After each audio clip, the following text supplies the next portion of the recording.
It's Hacker. Talk about a fried egg. I lasted about 5 minutes out there. I said, to heck with this. I'll do this in the morning. And I don't have any inside information. The lady that did it, she got in there. She made it happen. And he doesn't shy away from opinion. And I do enjoy drinking cold beer at ballparks. So if that makes me a baseball fan, then I'm a diehard baseball fan. It's Hacker After Dark on 1010XL.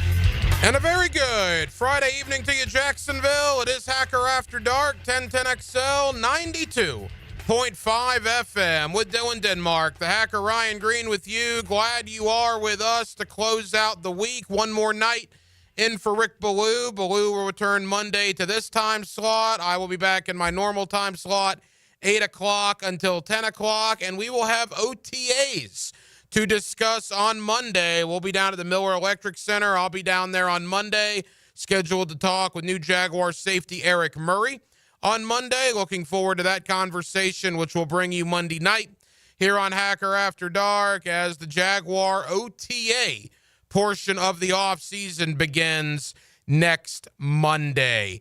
Big news out of the National Football League, which we'll get to in a moment. A quarterback has gotten paid. Earlier this afternoon, we have a gigantic NBA playoff game tonight between the Knicks and the Celtics. We got the PGA Championship going on. Scottie Scheffler, Rory McIlroy trying to make a little bit of noise heading into the weekend. So we got a lot to get to. We're here with you till 8 o'clock, and we're certainly glad you are with us. Guest lineup tonight, Josh Edwards, CBSSports.com. Josh is one of my favorites over at CBS Sports. We'll talk Jaguar rookies. We'll talk Travis Hunter and more with Josh Edwards. Also, our AFC East preview will continue. We've made stops this week in Buffalo, in Miami, and with the New England Patriots. Tonight, we will end with the New York Football Jets. My guy up in the Meadowlands is Andy Vasquez of the Star Ledger and NJ.com. He's our guy when it comes to the Jets. And we'll talk about Aaron Glenn, the Justin Fields era in New York, and all of that when it comes to the New York Jets. Every night here on Hacker After Dark, we do kick it off with a big deal of the night and Dylan Denmark. Let's do that right now. Time now for the big deal of the night. What's the big deal? What is the big deal? No big deal. It is a big deal. On Hacker After Dark. Boy, money, money, money, money, money. My goodness gracious. If you are just getting in your car from work, we had a contract earlier this afternoon in the National Football League. Brock Purdy, formerly Mr. Irrelevant, right? Now with the San Francisco 49ers, obviously, signs a 5-year, $265 million extension. That includes $181 million in total guarantees. Purdy, the latest quarterback to get paid. And with that will come expectations, just like all the expectations that have come with all the other quarterbacks, including Trevor Lawrence. But Brock Purdy, the latest to get a huge deal. Again, 5 years, $265 million, $181 million in guarantees as San Francisco locks up their quarterback with a big contract for the foreseeable future. Speaking of Trevor Lawrence, it'll be good to see him out at OTAs next week, throwing passes to not only Brian Thomas Jr., but Travis Hunter.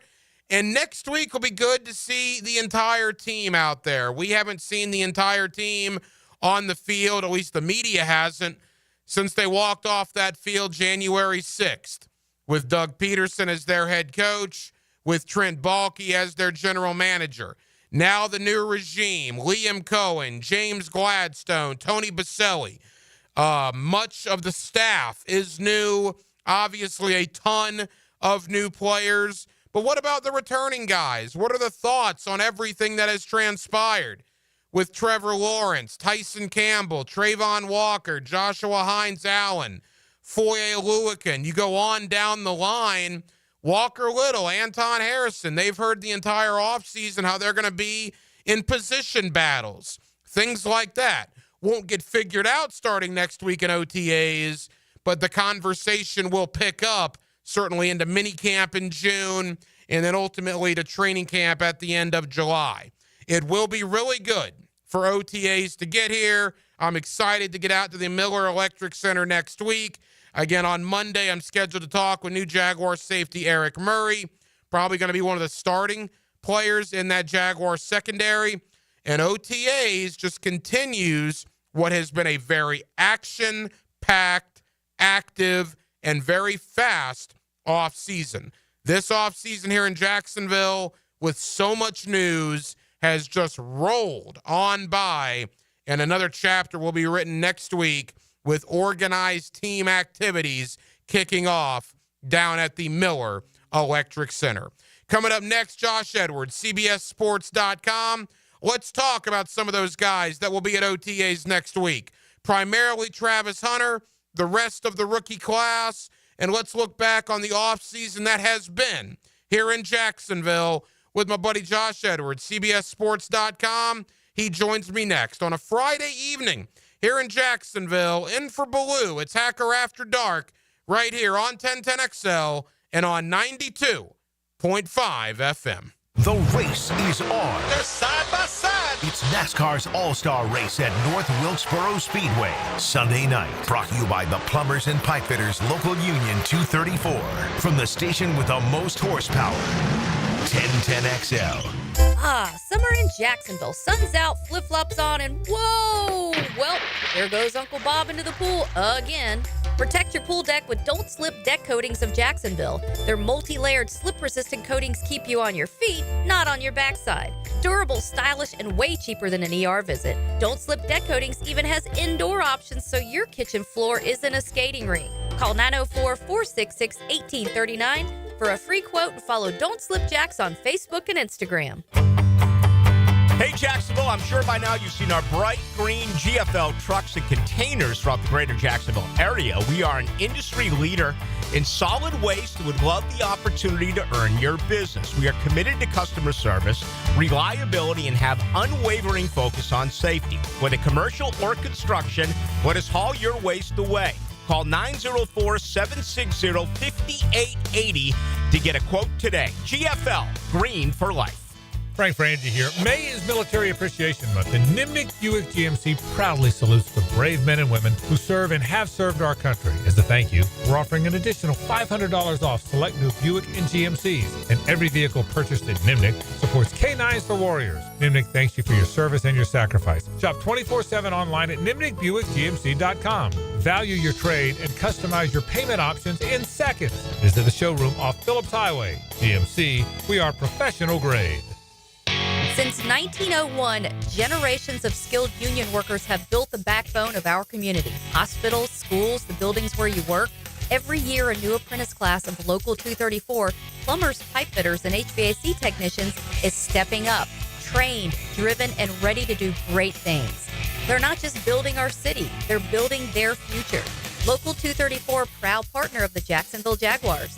Visit UA234.com to become a member or contractor today. You can't go inside your home team's locker room, so Jags beat reporter Hayes Carline goes there for you. Work on three, 1, 2, 3, 4. Hayes Carline here. Find my blog at 1010XL.com. Brought to you by Roland Reach Plumbing, where quality and experience count. Hi, folks. It's Frank Frangie. Look, when it comes to glass needs around the home, there's one name I trust, Lee and Kate's Glass. Those beautiful custom glass shower enclosures, maybe a new mirror, a glass tabletop. They can even replace your foggy or cracked glass without having to replace the whole window. Lee and Kate's is local. They're family-owned. They've been a part of our community since 1926. Boy, they've taken care of me, including our brand-new offices at Walk-Off Charities. They did a great job. I promise they'll do the same for you. Visit LeeandKatesGlass.com. Okay, sports fans, Hicken here. Let's talk skin. I and Beaches Dermatology are reminding you all to wear your sunscreen. Spring is here, and that means more time outside. Grabbing the clubs for your tea time? Bring the screen. Heading out on the boat? Bring the screen. Headed to the beach? Definitely bring the sunscreen. All in all, make sure sunscreen is included in your outdoor activities. If you have any concerns now, give Beaches Dermatology a call. I've been seeing them for years, and my skin thanks me for it. Call today online at beachesdermatology.com. This Saturday, Navy Mutual would like to salute all men and women that serve in our armed forces. In 1949, President Truman designated the third Saturday in May as Armed Forces Day due to the unification of all 5 branches of our military into the Department of Defense. Committed to the mission. At Navy Mutual, we're committed to providing high-quality life insurance to members of the military and their families. Because at Navy Mutual, our highest commitment is to you. Visit NavyMutual.org. This spring, the action is non-stop at Best Bet St. Augustine. From heart-pounding daily high hands and tournaments to amazing table games promotions. But that's not all. Immerse yourself in the excitement of your favorite springtime sports at Aces Sports Bar, located in Best Bet St. Augustine. Enjoy a perfect blend of wings, beer, poker, and all the big games on our massive screens. For a full rundown of all the action and how you can be a part of it, visit bestbetjacks.com. That's bestbetjacks.com. We're certainly facing interesting economic times. For me, it's comforting to know my money's in good hands with ITP Partners. Jacksonville guys taking care of my Jacksonville money. Experience? Yeah, that's Chris Bryan, Jeff Hartman, Reagan Wright, Dan Abel, Scott Regner, Janice Cobb, and Reed Wingate. They have the expertise and knowledge to take care of your money. For more info, go to itppartners.com. ITP Partners, they're my financial partners for life. Non-compensated client testimonial may not be representative of all client experiences. No guarantee of future performance or success. 1010XL is presented by Farah & Farah, exclusive injury law firm of the Jacksonville Jaguars. Protecting you and your family. Call 396-5555. Jacksonville. Now, another great guest on the Checkmate Coatings phone line. Hello. Your floor's missing piece. Back here on 1010XL at 92.5 FM in the city of Jacksonville, your home for the Jacksonville Jaguars, and we are glad you are with us. OTAs for the Jaguars are on the horizon, rookie minicamp in the rearview mirror. Let's talk Travis Hunter. Let's talk about the rest of the rookie class and how the Jaguars have ultimately fared during this offseason. Josh Edwards, CBSSports.com. He's one of our favorites, and he's always kind enough to join us here on 1010XL. Josh, how you doing, man? Doing pretty well. When you reached out, I had to kind of look back and remind myself of what the Jaguars did in the draft, because I'm already on to 2026. But yeah, I mean, it was good to hear from you because I liked a lot of what Jacksonville did. So happy to be talking about the draft again. Yeah, the work never stops for you guys over at CBSSports.com. All right, you and I talked a lot, Josh, in the pre-draft process, and I don't think I ever asked you about Travis Hunter because that wasn't a possibility at number 5, and then the Jaguars did what they did in trading up 3 weeks back to take Travis Hunter. Your thoughts on the trade up and what you think Travis Hunter will bring here to Jacksonville? Yeah, I remember our pre-draft conversation, and basically what it came down to is I think they're going to make a surprise. I don't think it's going to be Mason Graham, but I also don't think it's going to be Ashton Jeanty. I was more drawn to the pass catchers at the time, but like you said, I had no real reason at the time to believe that Travis Hunter Jr. was going to be in play for them because they were picking number 5 overall, and I didn't see a scenario where Cleveland would trade out. But, having some time to reflect upon that move, I do think that it was a good trade for both parties, which is pretty rare in the NFL. Typically, you come away feeling that one side won it pretty significantly, but I think it allows both teams to accomplish what they need to accomplish. Cleveland is obviously looking more long-term, specifically at the quarterback position. Now they have an extra 2026 first-round pick to come away with that player. Jacksonville, they're trying to make a splash. They're trying to get some excitement, with this new leadership, new general manager, new head coach. And now you've got a couple of dynamic pieces for Trevor Lawrence to throw to. So I thought it made a lot of sense for both parties. It was a lot for Jacksonville to give up.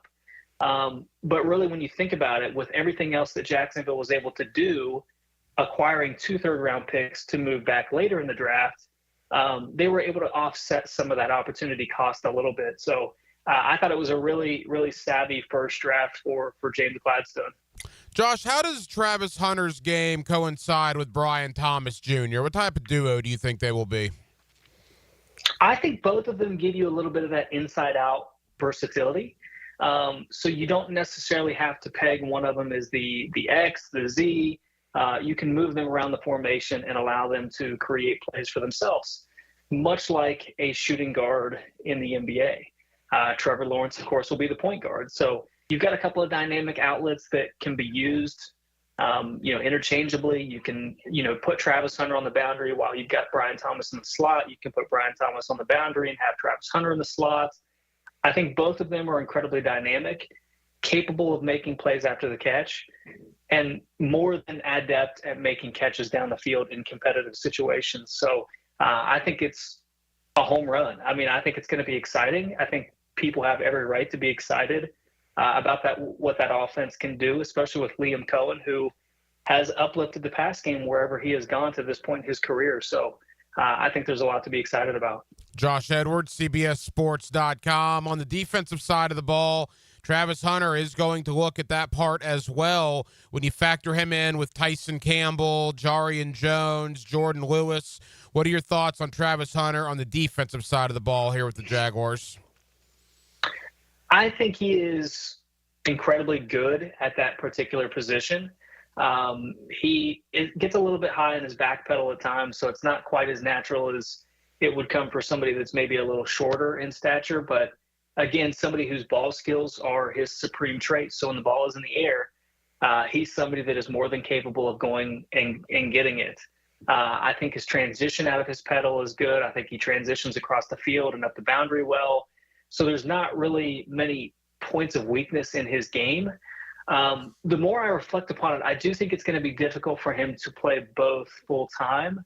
So I'll be curious to see how they use him situationally on defense, because I think it's a little bit more difficult to project a situational role on defense as opposed to a situational role on offense. Because if he is playing both ways full time, I think there are legitimate concerns about whether someone that is 6 foot, 100 and sub 190 pounds is going to be able to hold up over the course of a 17-game season. Because in theory, they're playing about 34 games over the course of the same time period. So it's difficult for somebody that is bigger of size to handle, the physical rigors that comes with that kind of a timeline. But if anybody is capable of doing it, I do think it is this player, just because of the conditioning that he has, his passion for the game.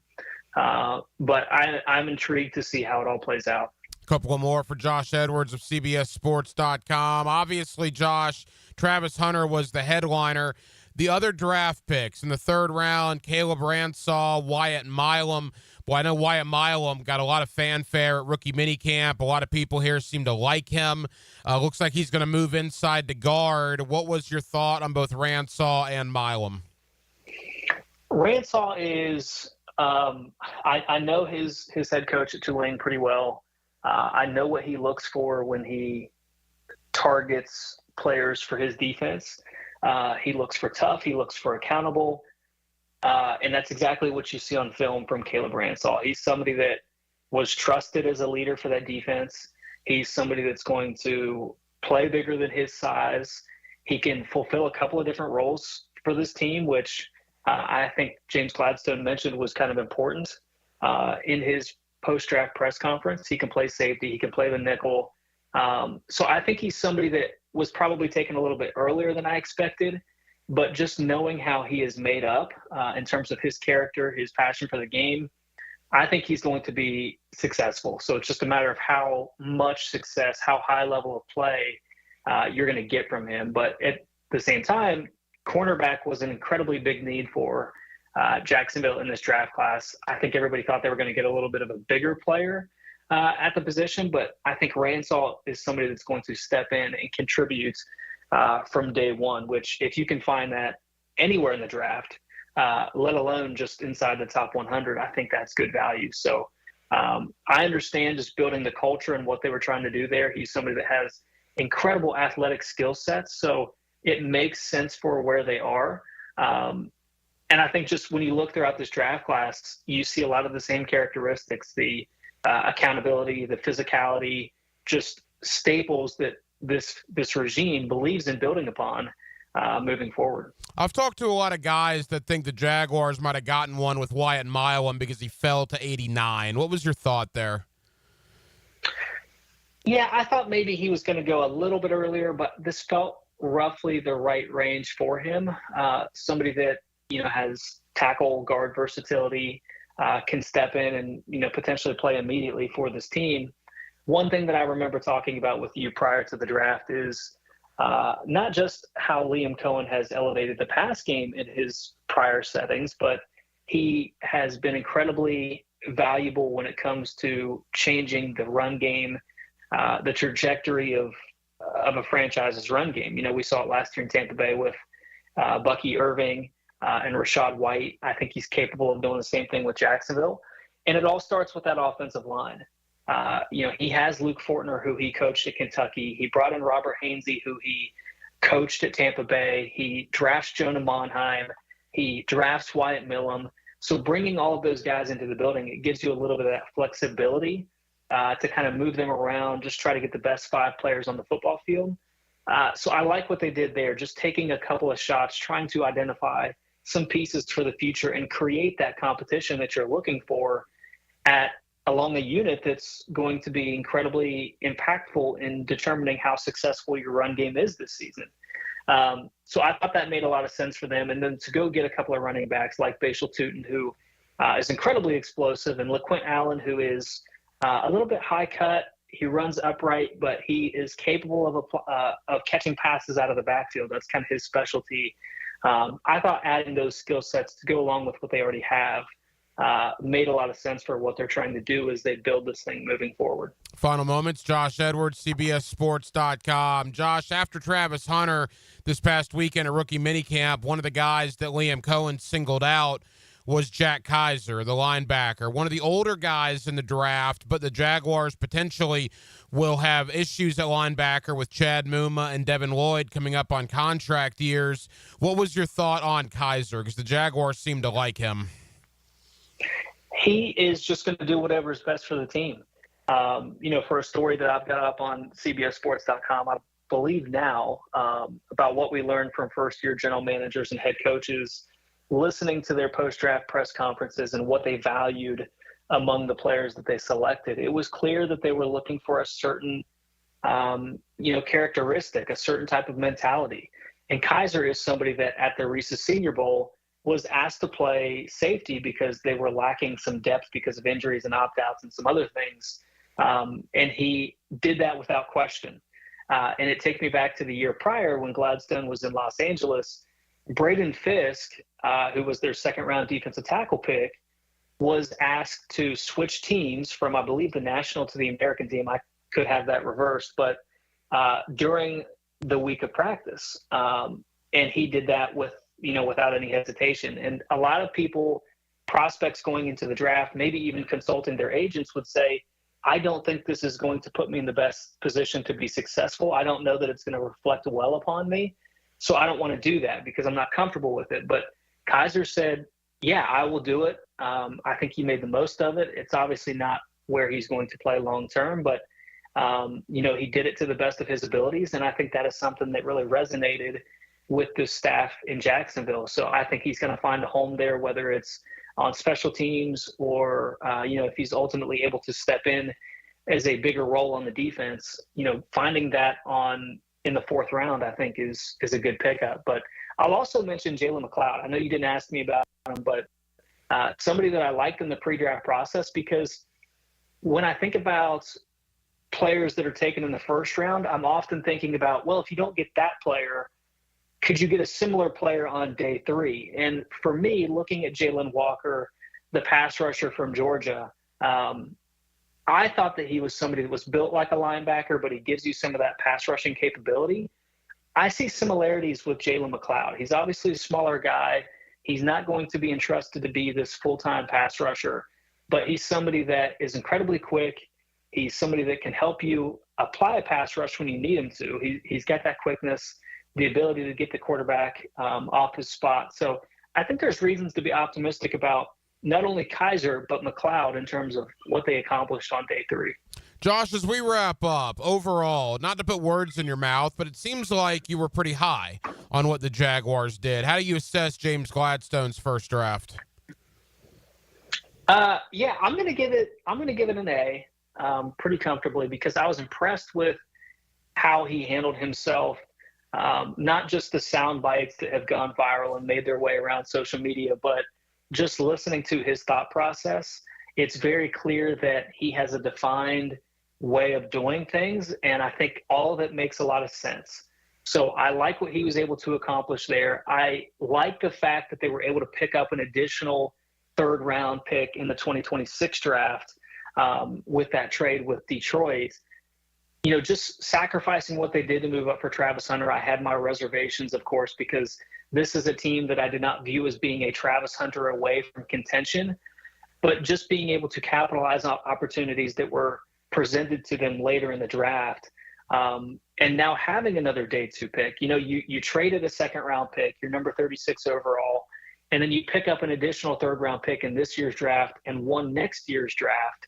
I thought that was incredibly savvy just in terms of maintaining that draft capital that you so desperately need to maintain this competitive roster. So it was an aggressive move in round 1, and I think if I had known what they were going to do on day 2, I would have felt even more comfortable, you know, with them making that move. So from all accounts, I think James Gladstone and Liam Cohen knocked it out of the park and really had a great first draft. Jaguar fans will love to hear that. Josh Edwards, CBSSports.com. Josh, 30 seconds. You said you already moved on to 2026. What's an early thought about next year's draft class? Pretty deep?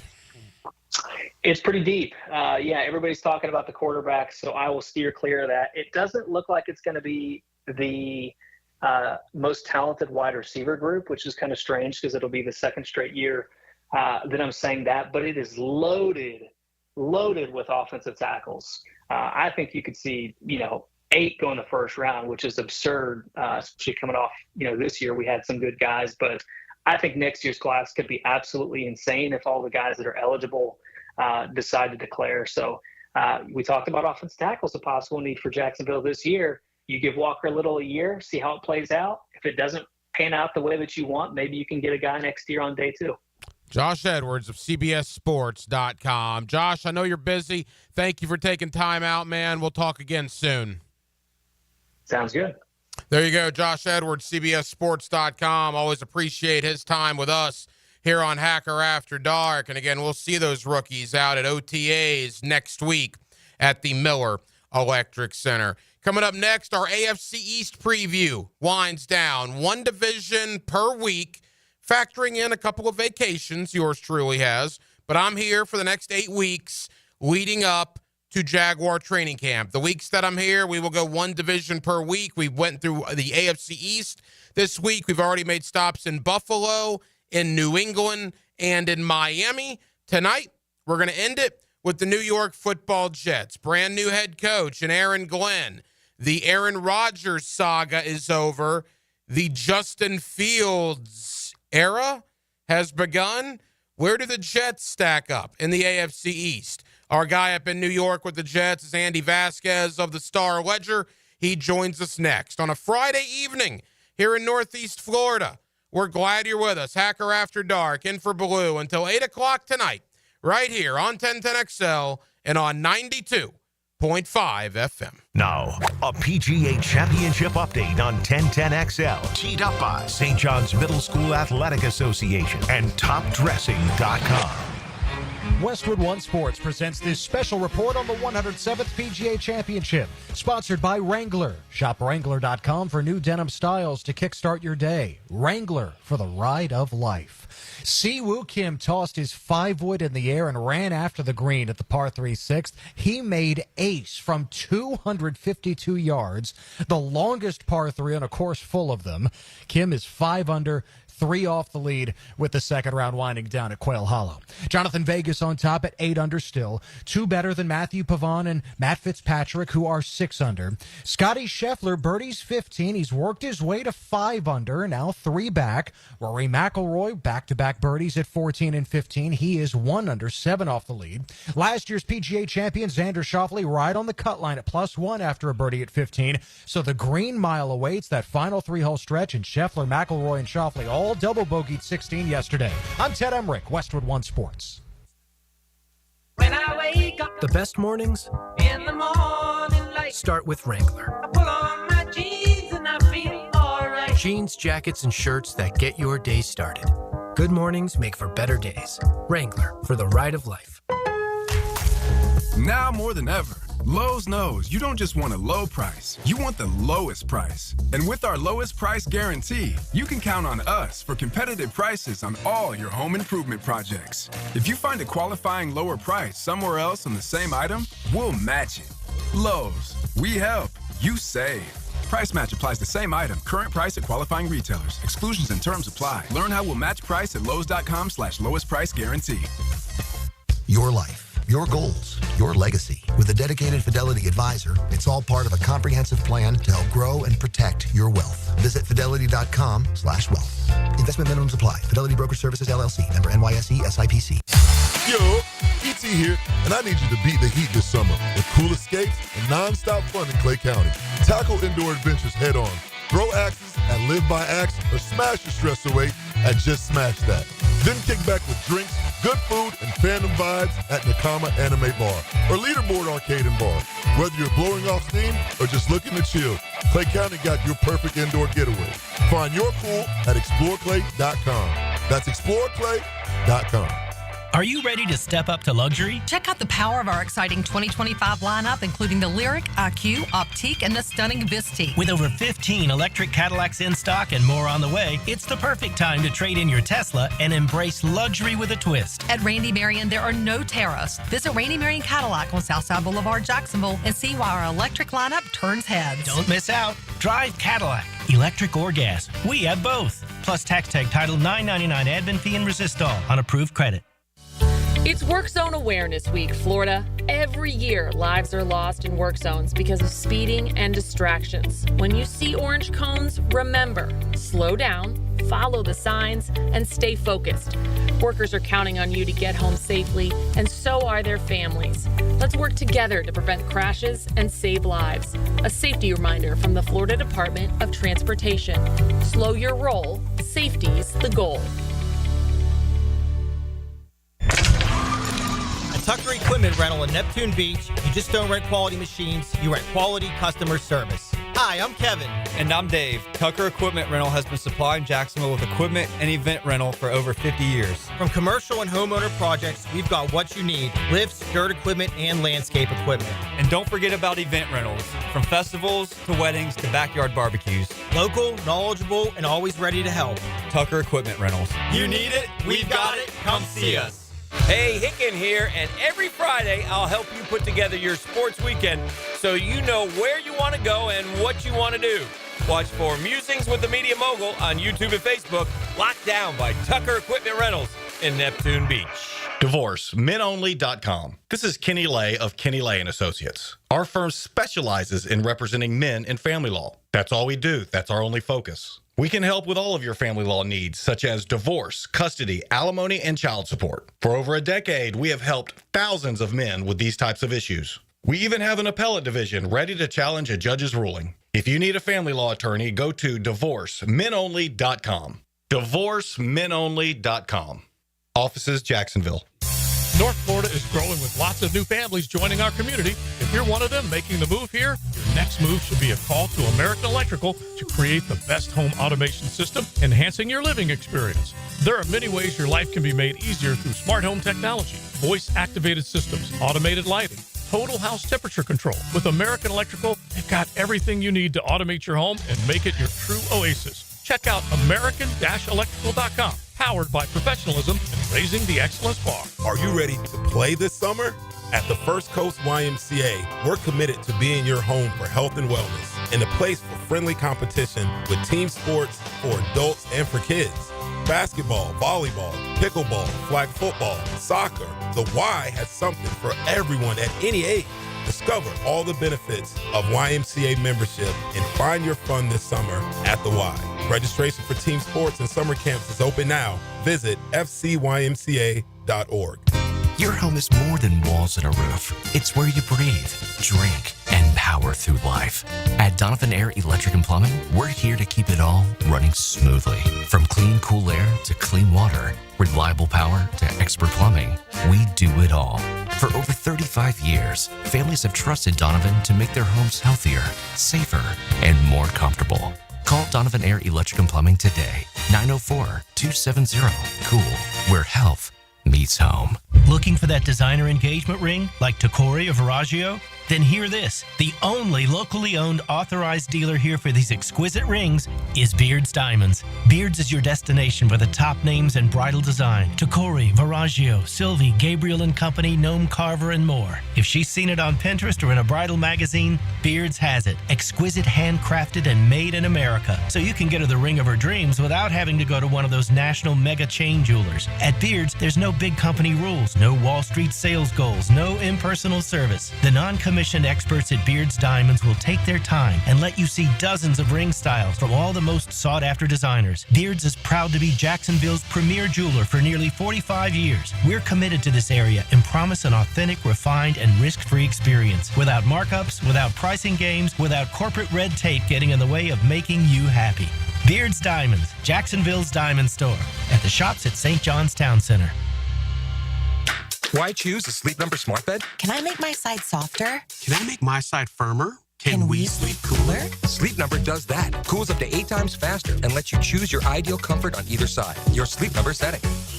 It's the Sleep Number Everything Smart Bed sale. Every smart bed and base are on sale during our Memorial Day event. Up to 50% off, plus free home delivery. Limited time. Exclusively to Sleep Number store near you. Learn more at sleepnumber.com. 1010XL is presented by Farah & Farah, exclusive injury law firm of the Jacksonville Jaguars. Protecting you and your family. Call 396-5555. Jacksonville. Now, another great guest on the Checkmate Coatings phone line. Hello. Your floor's missing piece. Back here on 1010XL and 92.5 FM in the city of Jacksonville. We are glad you are with us as our division previews have started. One division per week leading up to the Jaguars beginning training camp. And this week we start with the AFC East. We will make stops in Buffalo, in Miami, and in New England. Tonight, let's head to the Meadowlands, to East Rutherford, New Jersey. The New York Football Jets, brand new head coach, brand new quarterback, and our guy up in New York is Andy Vasquez, NJ.com and the Star Ledger, always kind enough to join us here on 1010XL. Andy, how you doing? It's quiet. It's weirdly quiet. And, I'm going to enjoy it while it lasts. It's after the last 2 years, it's been a weird offseason, but I think anyone covering this team will take it. Yeah, with the Aaron Rodgers saga. Well, let's begin there. I mean, obviously, I want to talk to you about Aaron Glenn and Justin Fields and all that, but now that the Aaron Rodgers era, I guess, has come and gone, I mean, major disappointment, I guess? How would you characterize it? Oh, I mean, it was a huge disappointment. It, especially last year they had such high expectations with him coming back and, basically be out of the playoff race, by the second week of November is all time. I mean, that's bad, but it's always going to carry the caveat of what would have happened if he hadn't torn his Achilles on the fourth play the year before. So it's kind of hard to blame them for going for it. And even for, kind of going for it last year, if they were going to go for it, I think you can't fire the coach after 5 games when you're 2-3. And that too will live in kind of infamy. But yeah, I think it's going to be, a complicated legacy. I think it would have been a lot more complicated if Rodgers hadn't gone out the way he did, which was criticizing Aaron Glenn for the way he cut him. I think, there was a case to be made that you could have kept him and a case to be made that it was time to move on. I thought they should have moved on, but I wouldn't have faulted anybody for thinking they should have kept him until he did that and kind of threw Glenn under the bus, tried to make him look bad. Came across as petty, and it turned a lot of the Jets fans who were still kind of, lamenting that he wasn't here for one more year, it turned them against him. So, I think that kind of put a nice bow on the whole experience. And Rodgers wasn't this monster that everybody made him out to be, but he was also a hypocritical guy who wasn't a great leader because he didn't do the same things he asked of his teammates. So I think that's kind of his legacy with the Jets, complicated because you wonder what could have been, but ultimately he didn't live up to what he was selling even when he was on the field. Yeah, the exit was not great. It's hard to believe. It's been less than 2 calendar years till that scene where he ran out with the American flag on Monday Night Football. The Aaron Rodgers era begins. and bam, then the Achilles, and obviously last year did not go great as well. All right, so it's a new chapter. Again, Andy Vasquez, NJ.com, and the Star Ledger. He's our guy when it comes to the New York Jets. And their guy right now is Aaron Glenn, a former Jets player, comes back as the brand new head coach. Andy, what's been the reaction, your thoughts about Aaron Glenn to this point? Well, it's been interesting. He's certainly a lot different than Robert Saleh in terms of, he's not as, I don't want to say approachable. It's just, he can be more confrontational with the media, but I think that part of it's been overblown. He's not afraid of ruffling feathers. He's not afraid of saying something that isn't going to sit well with either us or the fan base. And I think that is kind of where his respect, in addition to being a great player and now a well-known and proven coordinator in the league for the last 4 years, I think that's, all of that helps him. I think he's done a good job of kind of setting expectations, being detailed about it. And while he doesn't want to reveal all the details to us, he does little things like he told us what he expected out of the guys at rookie minicamp. And it was very specific, which went back to what he said on day one of the job, that he thinks it's really important for the players to know exactly what's expected of them. And, he's just been more consistent with what he's saying and having a process and things just feel more, like they're running and with a better clock. And it's also interesting, they hired a new GM in Darren Muji. And this is, where before it was kind of, you didn't know who had the power in the situation. I think it's pretty clear that Glenn is a major voice in calling the shots and more of a voice than the Jets have had in a head coaching position in a while, which makes sense because he was hired a few days before Muji and obviously was on board with that. But I don't disagree that that's a good way to do it, because ultimately you're running the scheme of the coach. You're running it in his vision. The team is kind of built around the vision, the way he sees the players are fitting into a system. So I think that's a healthy thing. In short, it's been very functional, which is strange for the Jets. Even the way they dealt with the Rodgers fallout, previously a legend of the game trying to embarrass them, the organization would have reacted with some sort of statement or some sort of done something that where they thought they were clapping back, but they looked stupid, and they didn't do that. So that kind of shows where they're at in terms of adding talent. It hasn't been a ton of excitement or hype, but they seem to be better put together in terms of the operation. Obviously, the big story of the offseason, I guess, is Justin Fields, right? A 2-year deal. I think paying him $40 million or so, $20 million per, I guess. I mean, what is the thought on Justin Fields, and is it his team now with the New York Jets? Yeah, it's his team. They named him the starter ahead of Tyrod Taylor not long after they signed him. It's a 2-year deal worth $40 million, like you said, 30 guaranteed. So I hate to use the term that everybody's been using, but it's apt. They call him a lottery ticket, and basically it is. If it works out this year, you've got him under contract for a better price than you would for an above average starting quarterback for next year, and then you can negotiate an extension with him. If it doesn't work out, they can cut him with almost no financial penalty and move on to a draft next year that's supposed to be very quarterback heavy. So that's really the only, plus or, splashy addition. Everybody else they signed was kind of bargain bin, guys like an Andre Cisco, who you guys know well, a guy who showed some promise as a starter, took a step back last year. There's some promise there, but they set him at a discount. Brandon Stevens, a cornerback from the Ravens to replace DJ Reed, had a terrible year last year, but has been a plus starter in the past. So those were the other two kind of high-profile signings. They really didn't do much. So, I think with Fields, it's like you saw last year, the Steelers, for 6 games, they wanted him to be more in the pocket.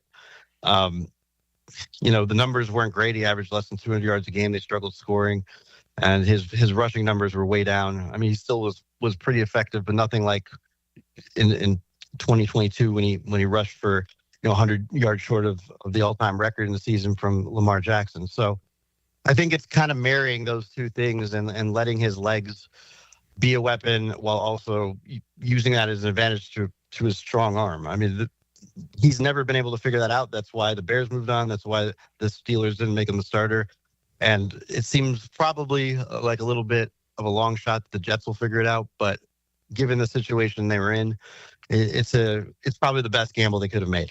Couple of more for Andy Vasquez, NJ.com, and the Star Ledger talking New York Jets with us as our AFC East preview continues. Andy, you mentioned Andre Cisco, obviously a guy we know here very well. I was always a fan of Andre. He'll talk to you in the locker room. He's always very accommodating to the media. I'm sure you've found that out, or you will shortly when OTAs begin. And he was a good player here up until last year. And last year, quite frankly, he was bad. And I'm going to be very curious, just like a lot of people down here will be, was it a bad year for the player, or was it a bad year because of the scheme that Ryan Nielsen brought with him? Obviously, the Jaguars had no interest in re-signing him. What's been the thought on Cisco up there?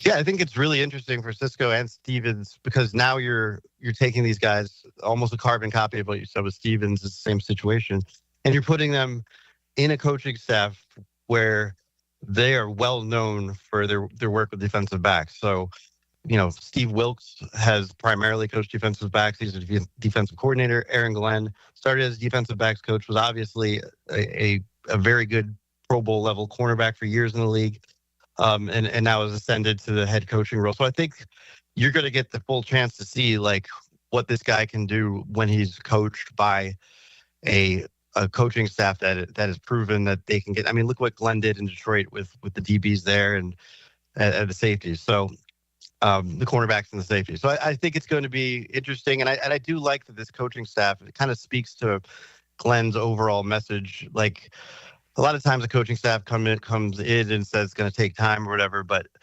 they're not necessarily saying that. They're kind of being coy about expectations, but they're also putting themselves in a position where they're like openly challenging themselves to get the most out of these players. So yeah, I think that's kind of the outlook, and it's not going to generate a bunch of excitement because people are going to be hung up on the results from last year. But I think within the building, there's a ton of excitement about, the ceiling on these guys. And that's how they can have a year that defies expectations by, these guys who have in the past shown promise, get back to where they're playing at. And then you have contributors where you had question marks. Andy, as we begin to wrap up, skill position around Justin Fields. There's been some talk about Garrett Wilson this offseason. There's been a lot of talk about Breece Hall this offseason. I mean, what does the skill position up there look like come September?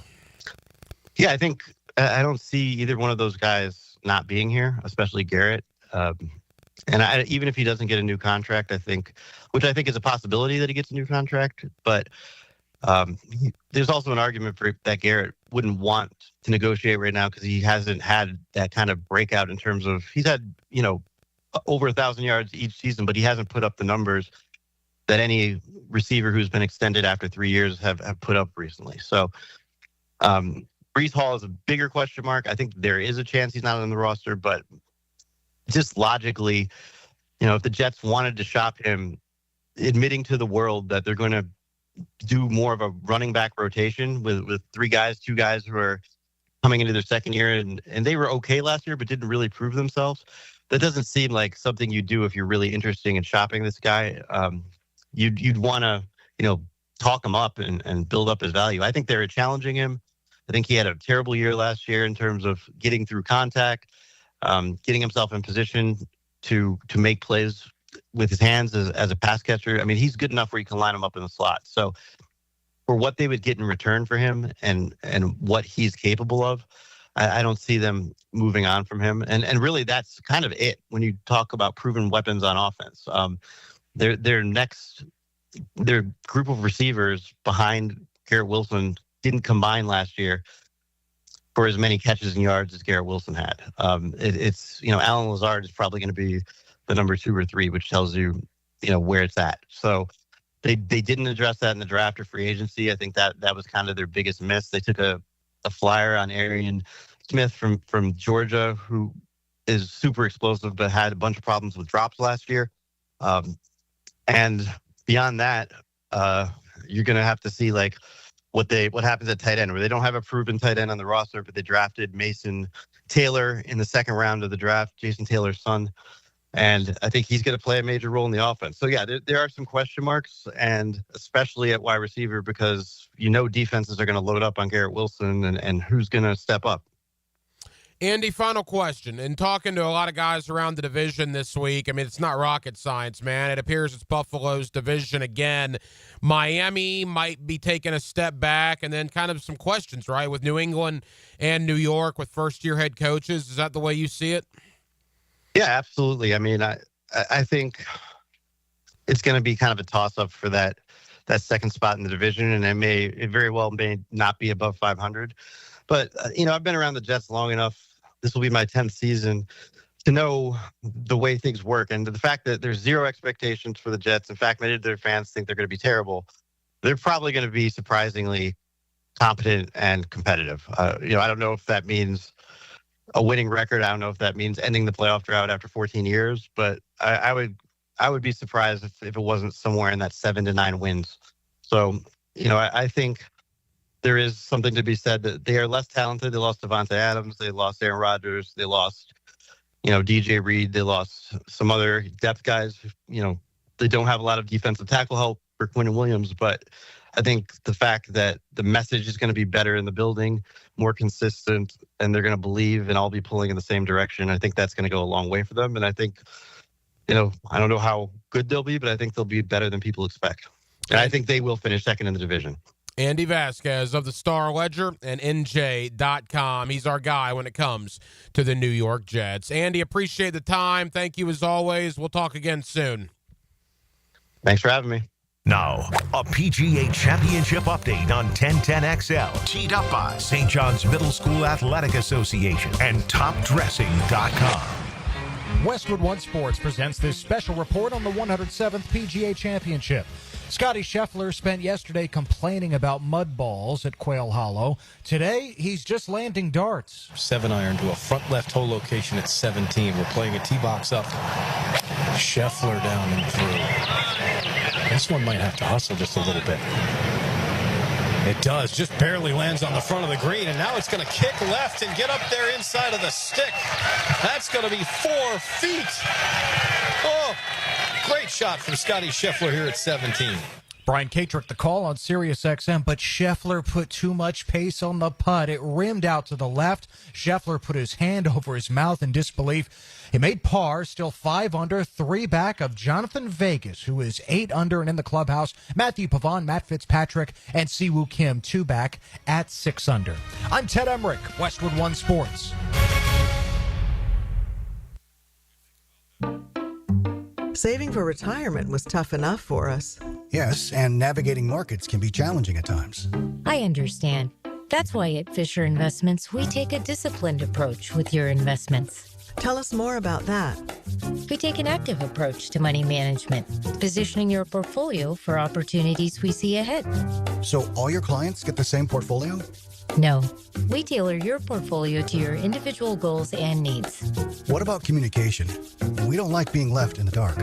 We check in regularly to keep you informed on the markets and your portfolio. Which means you'll help us stay on track. Yes, our goal is your comfortable retirement. And as a fiduciary, we always put your interests first, because we do better when you do better. At Fisher Investments, we're clearly different. Learn more at FisherInvestments.com. Investing in securities involves the risk of loss.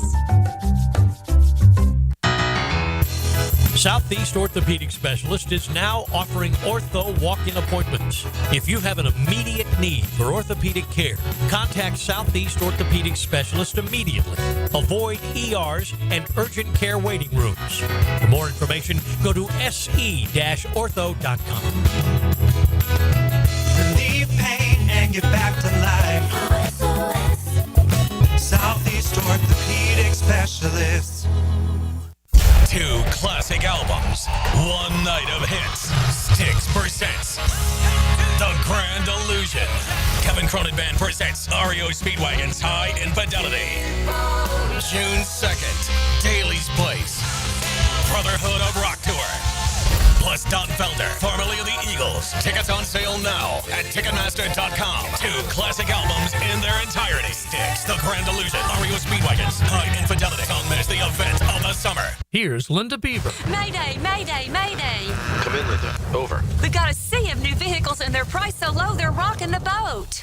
Come check out our biggest selection of inventory with prices that don't break the bank and our wow ya experience that will ensure smooth sailing for your next car purchase. Plus, take advantage of our peace of mind warranties, transparent pricing to provide you with a peace of mind. You better beat the surge and head to the all-new Beaver Toyota or Chevrolet for the car buying experience you deserve. The flagship station of the Jacksonville Jaguars. WJXL AM Jacksonville Beach. WJXL FM Jacksonville Beach. Looking for a fun-filled evening the whole family can enjoy?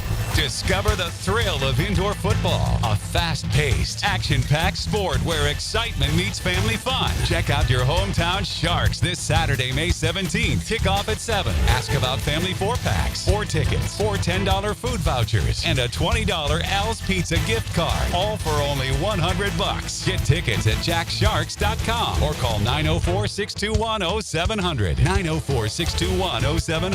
Prosser here, looking for a fun-filled evening that the whole family can enjoy. Our Jacksonville Sharks are back in town this Saturday. Discover the thrill of indoor football. Fast-paced, action-packed sport where excitement meets family fun. This Saturday, May 17th, kickoff 7 o'clock. Ask about our family 4-packs, 4 tickets, 4 $10 food vouchers, and a $20 Al's Pizza gift card. All for only $100. For ticketing, go to jacksharks.com or call 904-621-0700. Go Sharks! Blue here for the Blue Crab House, located right off of San Jose. It's on Jewington Creek Road. They've been around since 1996. Indoor-outdoor dining. Also, takeout is available at the Blue Crab House. Open 4:30 to 9, Tuesday through Saturday. Sunday, noon until 9. Remember, Tuesday, $2 margaritas. Wednesday, $1 oyster night. How about the blue crabs? How about my personal favorite, the Canadian snow crabs? Whatever it is that you fancy, you get it right there. The Blue Crab House. It's tune-up time, and Florida Home AC, the official AC partner of the Jaguars, wants to partner with you for a cool summer season. Tune up your AC unit right now so it's running at peak performance when you need it most. Just call 777-4300 and order a tune-up for just $59. Keep your unit humming at optimal level. Log on to FloridaHomeAC.com and take advantage of their savings. Keep cool with Florida Home AC. That's 777-4300. What is the most populated city in the world? The answer next. When you file a claim with Southern Oak Insurance, we schedule one of our trusted vendors to work directly with you, which means a faster claim resolution. Find out more at southernoak.com. Our family protecting yours. Southern Oak Insurance. With a population of an astounding 37.7 million people, Tokyo, Japan is the most populated city in the world. Southern Oak Insurance. Our family protecting yours.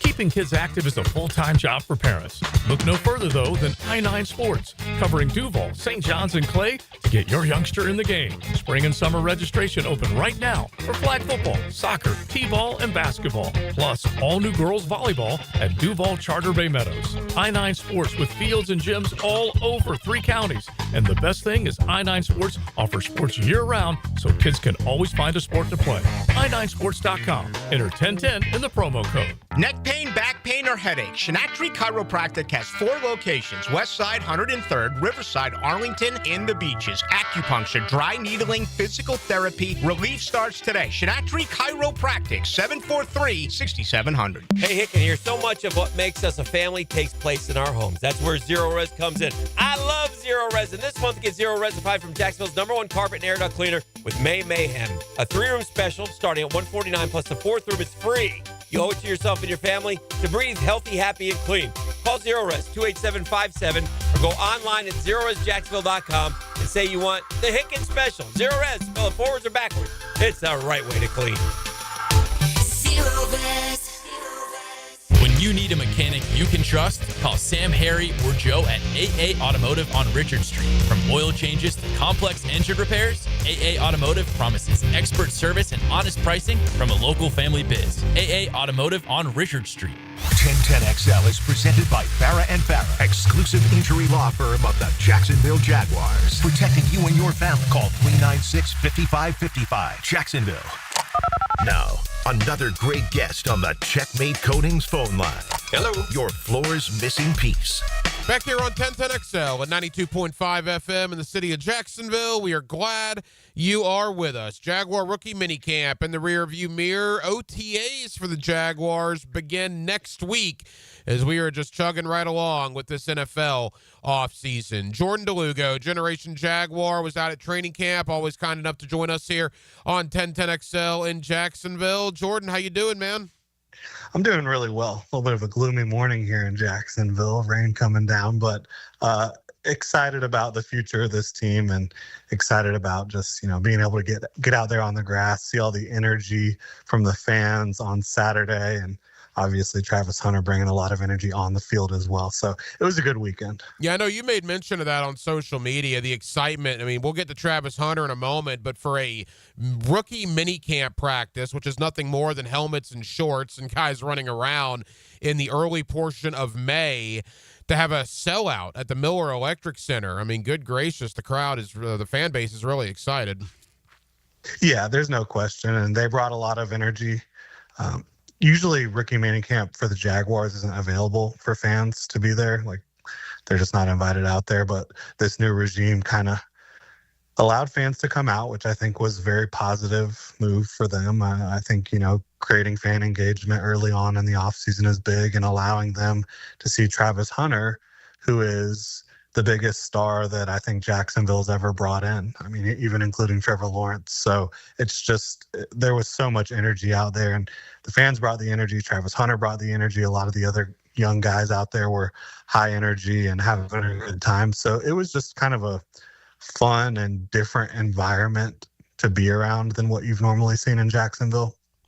Jordan, you and I haven't spoke on air since the draft. Let's go back to draft night and the trade. I mean, for a 34-year-old general manager in his first swing at bat, for James Gladstone to do what he did, I mean, what are your thoughts on the acquisition of Travis Hunter? That's a bold move. Yeah, and I think that just kind of illustrates and highlights exactly what James Gladstone wants to be as the Jaguars GM. And some people I've kind of heard ask the question, well, is he just trying to make it too much about himself? I don't think that's what it is at all. I think he is going to move in a way that he thinks best benefits this organization and this football team. And that is such a stark contrast, the way he sees it, to what fans have been accustomed to around here with Trent Baalke. The Jaguars are not going to be conservative. They're going to be aggressive at every single opportunity that they can. And they see things differently from an evaluation standpoint, from a process standpoint. You're seeing all these Rams executives and scouts coming over to Jacksonville following James Gladstone after the draft, and that's just going to continue that kind of mindset and thought process of pushing the envelope, pushing things forward, improving process, making better use of time. That is their focus here, and I think that Travis Hunter kind of encapsulates not only the move to trade up for Travis Hunter, but also just the idea of Travis Hunter being able to be a wide receiver and a cornerback and a unicorn type of star. Kind of really highlights exactly what the Jaguars want to do. They want to break down walls. They want to do things differently, and they want to do them the most effectively that they can. Whether that ends up working out or not remains to be seen, but that's the way they're trying to move. Jordan DeLugo, Generation Jaguar, with us here on 1010XL in Jacksonville. As far as Travis Hunter, the player, we know he worked on offense at wide receiver this past week. Liam Cohen, the head coach, said he will begin working on defense. We'll see what happens when OTAs begin next week, Jordan. But what's your ultimate thought as to where this winds up? I've heard many thoughts about full-time offense, maybe 15 to 20 snaps on defense. I've had some people tell me that no, they think it's going to be more so on defense, and he's going to be full-time on both sides of the ball. What is your thought about Travis Hunter and what he's going to do here with the Jaguars? Well, I think anybody who pretends to know for sure is obviously, blowing a little smoke potentially. I don't think anyone really knows how it's going to play out. I don't know if the coaching staff in the front office knows how it's going to play out, because you got to get him out there on the grass and see how much you can get out of him, right, at this level. He played at a high level in college. This is not the same as that. This is completely different. But I think that they are going to focus more on offense because, quite frankly, what is the greatest value a player can have for a team? I think it's helping out the quarterback, right? So I think that that's what they're going to do more. If I had to predict, I would guess that there's a higher offensive snap count percentage than there is defensive. But I also don't think it's going to be like 15 to 20 snaps a game defensively, if I had to predict. I think it'll be more than that. And I think that he'll be heavily involved on both sides. But if I had to predict which side he'll be more involved on, I would definitely say offense, helping out Trevor Lawrence, helping out Brian Thomas Jr., making sure you can put up points on the board.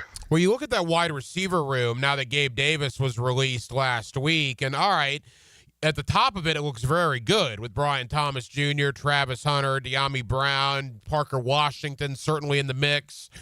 But then there's a lot of questions, Jordan. And again, it's wide receiver 5, wide receiver 6. We're not going to blow it too much out of proportion.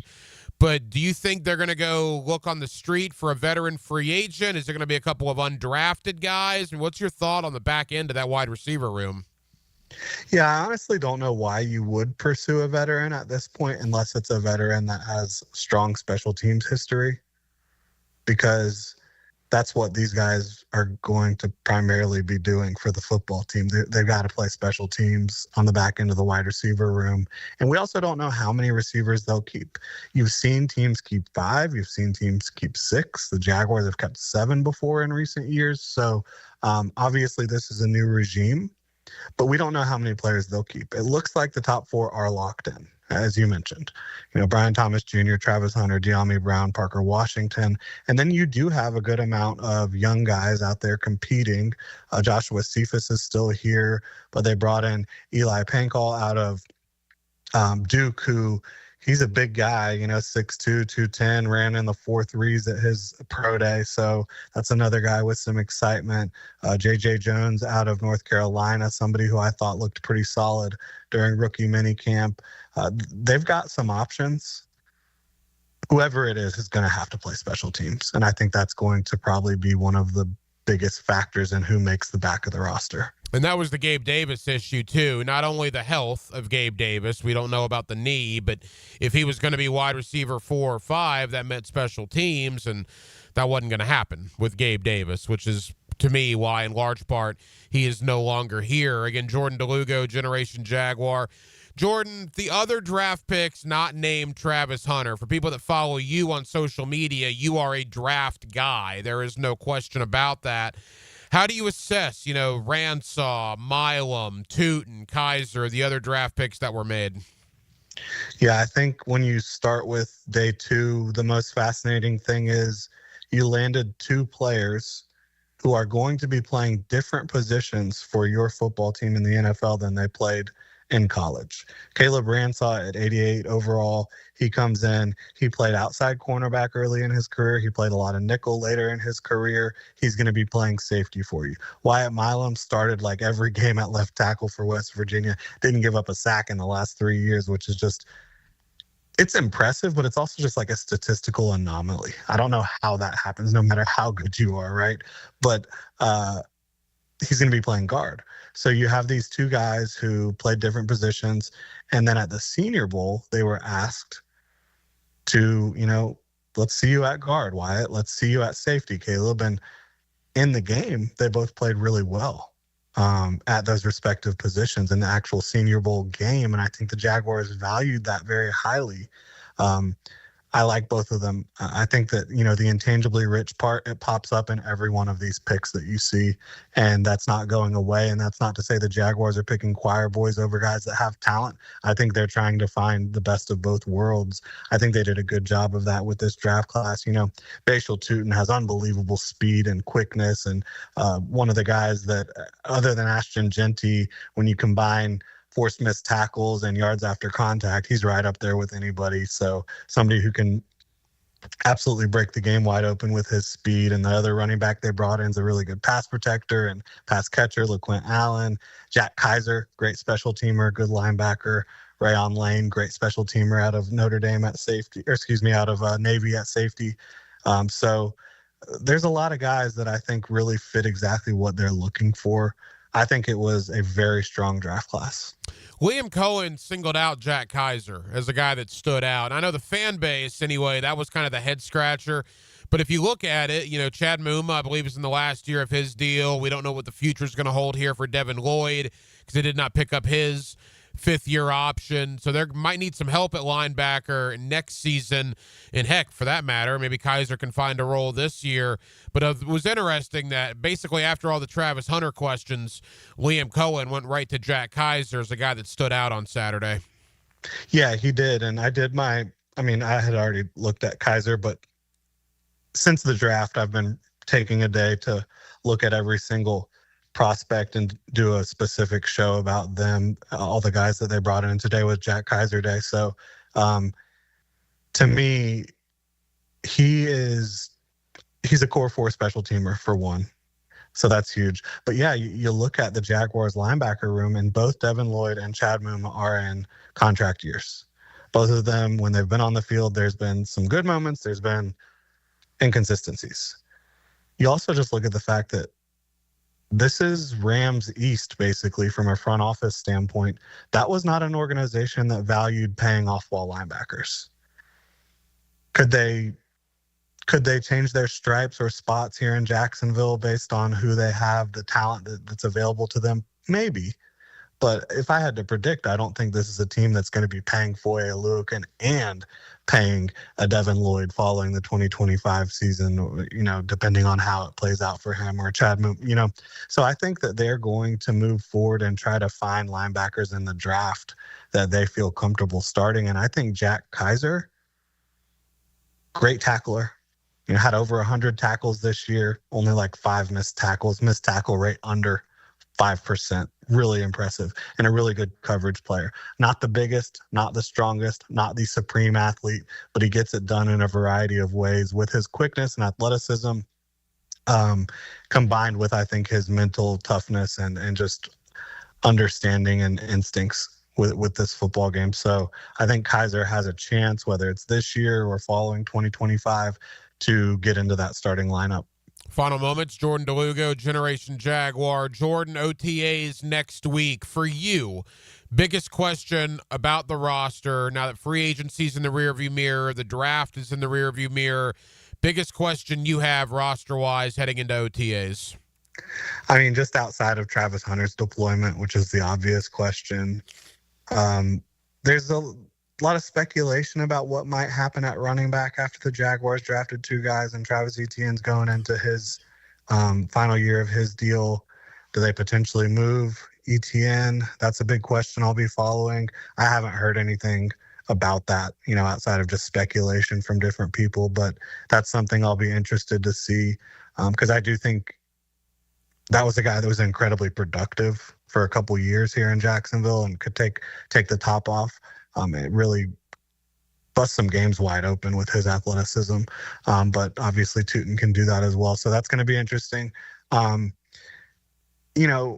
think that they feel like they really upgraded their interior, their offensive line throughout free agency and the draft, but that'll be something I'm interested in really kind of seeing how that plays out with Robert Hainsey, who they got replaced in Tampa in the starting lineup, with Patrick McCary, who's kind of been a utility piece for the Ravens. Those 2 guys coming in and really having to lock down starting jobs, I think will be interesting. All right, Jordan, leave us with this. Generation Jaguar, what can people look forward to on the website and on the YouTube channel as the OTAs approach? Yeah, obviously we'll cover every practice. I did the rookie minicamp recap, and then continuing to go through the rookie class. Like I said, we did Jack Kaiser today, kind of a deep dive into what I think he brings and how he fits with this football team. We'll continue on through the rest of the draft class. And then, any news that pops up, we'll be looking at, and, maybe just kind of providing some bigger picture takes and analysis, maybe bringing in, talking about some of the front office moves that they're making, bringing over even more Rams front office personnel, and just what those guys did in LA, what they might be doing for the Jaguars here. Jordan DeLugo of Generation Jaguar. Jordan, appreciate the time. Thank you as always, pal. I'll see you out there at OTAs next week. Sounds great. Thanks for having me on, Hacker. This is 1010XL, where we eat, drink, and sleep Jacksonville sports. Joint replacement surgery is always a tough decision, but relief from chronic pain may be just around the corner. Dr. George Barry here, and there's a lot to consider to make sure you get the proper diagnosis and best path back to the range of motion and mobility you had. Age, lifestyle, and overall health all play a part. Let the team at Barry Orthopedics give you a full analysis to help you make the best decision. Log on to BarryOrthopedics.com or call the office to make an appointment. With offices across Jacksonville and ready to help you feel good again, we'll get you back on the road to recovery at Barry Orthopedics. Need a fast casual option that's healthy, fresh, and delicious? Choose the Great Greek Mediterranean Grill. Gyros, salads, hummus, and more made completely fresh right as you order. Off 210 and St. John's Parkway. The Great Greek Mediterranean Grill. As a contractor, finding reliable subcontractors is key to project success. Prosser here. Guys, that's where Lloyd's Heating and Air shines. Not just your mechanical HVAC experts, but your partner, understanding every facet of construction to keep your project on track. Lloyd's will spot issues early before they cause delays. If you're a contractor with a need for reliability, visit LloydsHeatingandAir.com. Lloyd's Heating and Air, keeping you comfortable in every season. Been in a car crash? I'm local attorney Rick Alexander, and I've made it our mission at the Alexander Law Practice to listen to you so I can fight for the best possible result for you. I've been practicing over 30 years, and our team focuses on guiding you through the entire process. And because fees and reimbursement costs come out at the end of the case, I will never ask you to come out of pocket. For a free review, call 904-400-6600 or log on to alexanderlawpractice.com, Jacksonville. Share your voice anytime on the 1010XL text line. Are you serious? Installed by Lifetime Flooring. I gotta say, you're totally blowing my mind right now. If you can't call or email, text us 641-1010. When you think of hot, you might think about the tragic time you ate too much wasabi. Or about getting into your car on a summer day when it feels more like stepping into a sauna. But heat can work in your favor, like during Verizon Red Hot Deal Days. Get hundreds of hot deals on all your favorites, like iPhone 16 Pro with Apple Intelligence, Apple Watch Series 10, and iPad on any plan. Only until May 28th for new and existing customers. Offer available on My Plan. Only at Verizon. The housing market is as busy as ever on the First Coast. And if you've moved in or moved on, make sure you have a team of trained electricians ready to help. American Electrical can make sure you're up to date electrically and maximize your living experience. Smart home automation services, home theater systems, outdoor and dock lighting, and backup generators. American Electrical can do it all. A team you can trust with highly trained technicians, ensuring you have the best living experience. American-Electrical.com, a leader on the First Coast and powered by professionalism. It's the perfect day. You're just driving along, listening to your favorite music, the windows down. There's a cool breeze. Life is good. But wait, hold on a second. You're not wearing a seatbelt? You'd better put that on before that... Uh-oh, too late. Cops everywhere are stepping up enforcement, so you'd better buckle up or you will get caught. Sorry to ruin your day. Click it or ticket. Funded by the Florida Department of Transportation. This is your Mad Dad's Update with Chapter President Donald Ford. In our effort to curb crime, drugs, and violence during the summer months, we are offering Friday Night Lights. It has already started and will be going until school starts back. It is every Friday night from 6:30 to 9:30 at the Blacktop, 5732 Normandy Boulevard, and behind the Potter's House Christian Academy. We manage 3 basketball courts. You are not running on the cement. We have covering on each court. The Lakers, the Magic, and the Heat. Ages 15 to 40 years old. This will give them something to do other than selling drugs and getting into trouble. We have monitors there giving leadership. We have to wake up, stand up, and speak up. Hit me on Facebook and tell me what you think. Or MattDadJacksonville.com. St. Johns County parents, does your kid have energy to burn? Want them to play a sport for their middle school? Sign up today for the St. John's Middle School Athletic Association. Tackle football, dance, and cheerleading. Who doesn't want their kid to be the next NFL quarterback or dance floor diva? You know how fast your kid can go from playing Xbox to practicing their touchdown dance or sideline cheer? Visit sjmsaa.org. sjmsaa.org. As a Florida homeowner, you're no stranger to mosquito problems. And although it's tempting to use DIY methods to get rid of them, mosquitoes are relentless. That's why it's important to enlist the help of the mosquito experts at Florida Pest Control. At Florida Pest Control, we offer specialized treatment solutions that are effective against mosquito infestations and are committed to keeping our customers protected year-round. For your free quote, give us a call or visit flapest.com today. Florida Pest Control, your local mosquito control experts. What does your dream backyard look like? Hey, it's Joe C. and my friends at CSS Fireplaces and Outdoor Living can design an outdoor kitchen layout custom built to your taste and lifestyle. You dream it, they can build it. CSS Fireplaces and Outdoor Living. Visit cssoutdoor.com. 1010XL is presented by Farah and Farah, exclusive injury law firm of the Jacksonville Jaguars. Protecting you and your family. Call 396-5555. Jacksonville. Hacker After Dark on 1010XL. What is this? Juicy J, come on, man. Never heard of him? Juicy J? No, he didn't make the iPod Shuffle. It's an enjoyable tune, though. Are you going to see this guy tonight? Yeah, 10 o'clock. Downtown. You didn't invite me to go with you. I might want to go see Juicy J. Yeah, I'm sure you're so disappointed you can't go. I can get down like the young people, right? I'm a hip 41-year-old guy. I can go hang out with Denmark and go see Juicy J in downtown Jacksonville. Hope you have a great time. Next time Travis Tritt or Tracy Lawrence or Brooks and Dunn come, I'll invite you. How about that? I am going to see Kenny Chesney, though, in Las Vegas next month. Very, very excited about that. Going to the Sphere. Heard good things about the Sphere. A lot of people here at 1010XL. Carline, Ballou, they've all been to the Sphere. I have yet to go.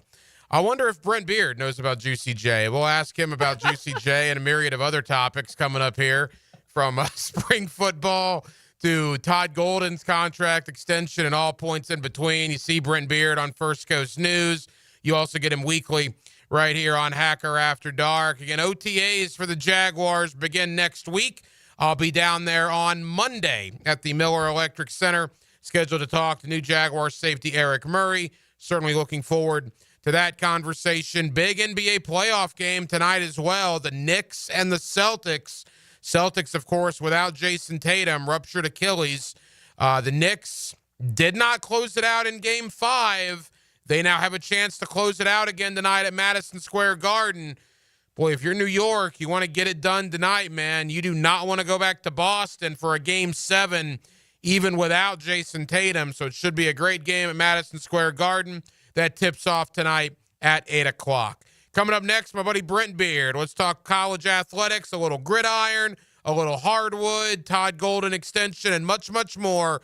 You see Brent Beard on First Coast News. You get him weekly right here on Hacker After Dark. As we roll on till 8 o'clock, we're glad you're with us, Jacksonville, right here on 1010XL and on 92.5 FM. Now, a PGA Championship update on 1010XL. Teed up by St. John's Middle School Athletic Association and TopDressing.com. Westwood One Sports presents this special report on the 107th PGA Championship, sponsored by Kohl's. Make the most of summer with stylish looks from Kohl's and Kohl's.com, where families come first. Grand Slam champion Rory McIlroy will make the cut, but barely. McIlroy hit his tee shot at 18 off a hospitality tent left of the fairway, almost landed in the creek. McIlroy made bogey. He's one over, right on the cut line, 9 off the lead. Rory's been wild with his driver this week. SiriusXM reports McIlroy is using his backup driver after his other driver was ruled non-conforming during a random USGA test on Tuesday. Now we'll see if Johnny Vegas pulls the covers up to his neck tonight and falls fast asleep, or if he's up all night. He is in the unfamiliar position of leading a major, 8 under par, 2 shots clear of the field. Scotty Scheffler, 5 under, 3 back. I'm Ted Emmerich, Westwood One Sports. This is the story of the one. As a safety manager at a manufacturing plant, he does everything he can to keep his coworkers safe. From finding ways to reduce risks to keeping safety supplies in stock. And for that, he relies on Grainger. Grainger offers a broad range of quality products and next-day delivery, so he can always play it safe. Call 1-800-GRAINGER, click Grainger.com, or just stop by. Grainger, for the ones who get it done. There are low prices, and then there are Kohl's lowest prices of the season. I got myself a comfy tee for just $4.99 and a stylish dress for 50% off. Then I found my husband a pair of shorts for under $17. Plus, I earned Kohl's cash. Yup, it doesn't get better than Kohl's lowest prices of the season. So go check them out before it's too late. Select styles, some exclusions apply. Offers end May 18th. See store or Kohl's.com for details. When you're experiencing sudden, unexpected dental pain, the last thing you want to hear is that your dentist can't see you until next week. That's why I'm so glad I found Harbor Dental Care. Whenever I call, they always find a way to see me within 24 hours, and they can usually fix whatever's wrong the same day. Plus, they have locations throughout Jacksonville, so no matter what side of town I'm on, I can always count on the same great care. If you want to find a dentist who believes in treating people right, learn more at harbordental.care. That's HARBOUR dental.care. Summer in Jacksonville is coming in hot. Lauren Brooks here. Beat the heat with Turbo Tint. Their window tint blocks up to 99% of harmful UV rays and keeps your ride cool and comfortable. Book today at orangepark.turbotint.com. For lost or broken keys or nearly any make and model of vehicle, call 722-1111 for Instant Keys. Instant Keys. You don't have to go to the dealer. Instant Keys comes to you. It's the NBA playoffs, and Hurricane Grill & Wings has slam dunk specials like $3.75 Miller Lite drafts with 30 bold wing flavors, ice-cold drinks, handcrafted cocktails, and big screens everywhere. Find your spot at hurricanewings.com. Mia O'Brien is going to be the first woman president of the United States of America. Catch me weekdays from noon to 2 on Helmets and Heels. And she could run later this year even, and I would vote for her. All things Mia are driven by Arlington Toyota on 1010XL. Your home is more than walls and a roof. It's where you breathe, drink, and power through life. At Donovan Air Electric and Plumbing, we're here to keep it all running smoothly. From clean, cool air to clean water, reliable power to expert plumbing, we do it all. For over 35 years, families have trusted Donovan to make their homes healthier, safer, and more comfortable. Call Donovan Air Electric and Plumbing today. 904-270-COOL, where health meets home. Baloo here for Smunez Vision. Why Smunez Vision? Well, I've been with Dr. Neil Smunez now since I got back to Jacksonville in 2006. 37 years of experience he has. Smunez Vision is a family organization that focuses on personal high-quality medical and surgical eye care. Dr. Catherine Smunez is fellowship trained in cornea and cataract surgery and all refractive surgery. Combined, that's 30 years plus in laser eye surgery. Visit SmunezVision.com today. Here you can see. It's the perfect day. You're just driving along, listening to your favorite music, the windows down. There's a cool breeze. Life is good. But wait, hold on a second. You're not wearing a seatbelt? You'd better put that on before that... Uh-oh, too late. Cops everywhere are stepping up enforcement, so you'd better buckle up or you will get caught. Sorry to ruin your day. Click it or ticket. Funded by the Florida Department of Transportation. Frank Frangie here. I was talking to a buddy the other day. His HOA told him his old fence had to go. I said, man, call Coyle Fencing. They've been around the block since 1927. Heck, they probably built half the fences in Jacksonville. They do it all. Tough chain link for security. Those fancy aluminum ones the HOA actually likes. Nearly a century of keeping yards safe and looking good. If you need a fence, call Coyle. You can trust the folks at Coyle. 904-356-4821 or visit CoyleJacks.com. COYLE Jacks.com. 1010XL is presented by Farah & Farah, exclusive injury law firm of the Jacksonville Jaguars. Protecting you and your family. Call 396-5555. Jacksonville. Now, the cool down with Donovan Air Electric and Plumbing. Keeping Jack's cool since 1987. Back here on 1010XL at 92.5 FM in the city of Jacksonville. We are glad you are with us. The middle portion of May. Boy, that is hard to believe. Summer conditioning, fall camp right around the corner, preseason college football magazines right around the corner. I know that'll make my next guest happy, my man Brent Beard. You see him locally on First Coast News. You also get him weekly right here on Hacker After Dark, and all that stuff on the gridiron going on. And we also have to talk about a huge contract extension for Todd Golden on the hardwood at the University of Florida. Mr. Beard, how are you, sir? Preseason magazines will be out in a little over or around 8 to 10 days, so that's rather exciting. Our friend Phil Steele has a special going on this week, so which that means that he is in the process of interviewing coaches and putting his magazine together and having the last rewrites on it. So we get some TV news. There's certainly a lot going on still behind the scenes on the possibility of 9 SEC games. Do we go to 16 teams in the playoffs?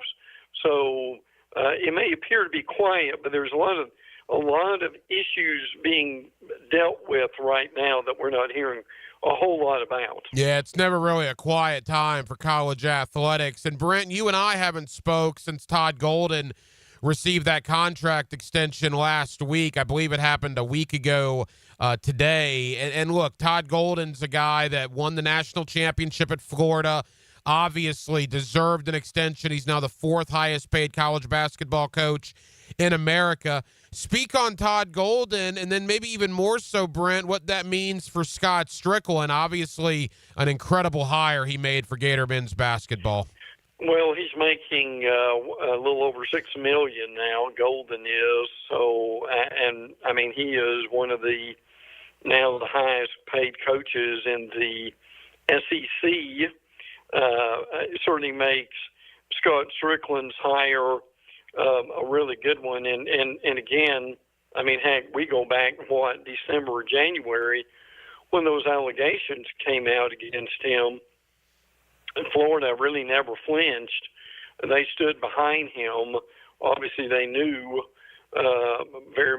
perhaps where this was going or maybe where it wasn't going. And then Florida had a simply amazing season. So certainly a really good hire. I mean, no one really, I think, maybe except Strickland understood what this hire may be potentially. But with this NIL era, they may have a bit of a run. As for, I think they've got good talent coming back, and they've added some guys. So now, look, from the Scott Strickland's perspective, would a better football season help everybody? Yes, there's no question about that. But at this point, Hank, you could say with, goodness, and it's numerous sports at this point, but for the big 3 or 4, I mean, baseball looks strong, softball too, along with basketball, and then you throw some of the other sports in there. I'd be curious right now where the Gators are in the All-Sports Trophy. They've got to be in the top 10. Yeah, I would think so. And look, Dan Mullen, Billy Napier, Mike White, I mean, not exactly overwhelming hires for Scott Strickland for men's basketball and for football, but Todd Golden is an absolute home run. So I think that'll calm the waters when it comes to Gator fan base's thoughts on Scott Strickland. No question. Anytime your major sports are going well, people relax a little bit. It's easier to bring in money, and they've hired good coaches. So, and look, I think what we're finding out, particularly in the SEC, that basketball can be there's still too much of a football-only mentality in the SEC.